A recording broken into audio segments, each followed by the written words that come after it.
मोहनलाल बहुत बड़े उद्योगपतियों में से एक थे। उनका नाम और उनकी पहचान उनके कारखाने की वजह से बढ़ती जा रही थी, जहां हजारों मजदूर और कारीगर काम किया करते थे। कारखाने से उन्हें हर लाखों का मुनाफा होता और इसी के कारण हजारों मजदूरों के घर में चूल्हा जलता था।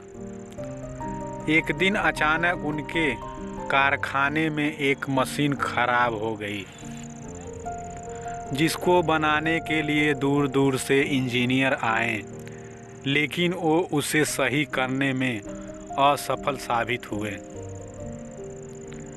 मशीन की खराबी के कारण मोहनलाल को लाखों का नुकसान हो रहा था। कुछ दिन बाद वहां एक इंजीनियर आया और उसने दावा किया कि वह उस मशीन को सही कर सकता है। यह सुनते ही मोहनलाल उसे अपने कारखाने के अंदर ले गए।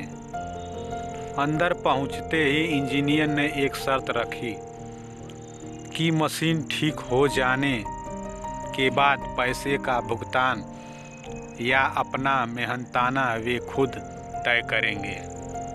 मोहनलाल अब कर भी क्या सकते थे, क्योंकि उनका हर एक दिन लाखों का नुकसान हो रहा था। इसीलिए उन्होंने इस शर्त को स्वीकार किया। इंजीनियर ने मशीन का निरीक्षण किया और उसने पाया कि मशीन का एक पेंच ढीला है। उसने उस पेंच को कस दिया और मशीन दोबारा फिर से चालू हो गया। यह सब देख मोहनलाल बहुत खुश हुए और उन्होंने उससे अपना मेहनताना तय करने की बात की। इंजीनियर ने उनसे मशीन को ठीक करने का 20,000 रुपये मांगा। मोहनलाल इस बात से बहुत आश्चर्य हुए कि सिर्फ एक पेंच कसने का ही केस कोई 20,000 रुपये ले सकता है। लेकिन उन्होंने अपना वादा पूरा किया और पैसे देते हुए पूछा, सिर्फ एक छोटा सा पेंच कसने का 20,000 लेना कुछ ज़्यादा नहीं हो रहा है? इस पर इंजीनियर ने कहा, महोदय, मैंने तो पेंच कसने का सिर्फ 1 रुपया ही लिया है।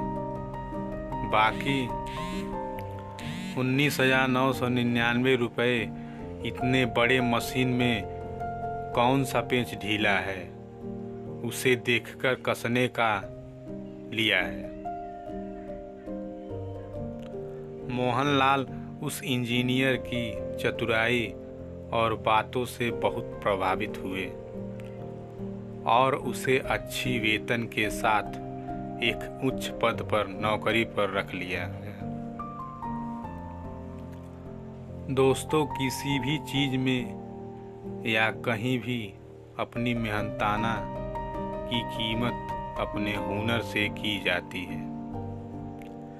किसी होटल में खाना खाने के बाद बिल का भुगतान किया है तो बहुत लोगों के मुंह से ये सुनने को मिलता है कि यही खाना तो हम घर पर बना सकते थे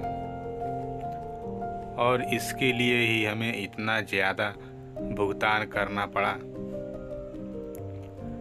लेकिन किसी बिजनेस या अन्य किसी फील्ड में सामने वाला आपसे अपने टैलेंट के, अपनी हुनर के लिए भुगतान करने को कहता है, भले ही कार्य उसके लिए कितना ही बड़ा क्यों न हो या फिर कितना ही छोटा।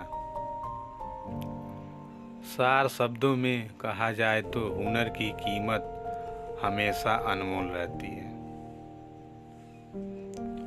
दोस्तों, यह कहानी आपको अच्छा लगा हो तो कमेंट सेक्शन में ज़रूर बताएं और हमारे चैनल पर नए हो तो चैनल को सब्सक्राइब ज़रूर करें।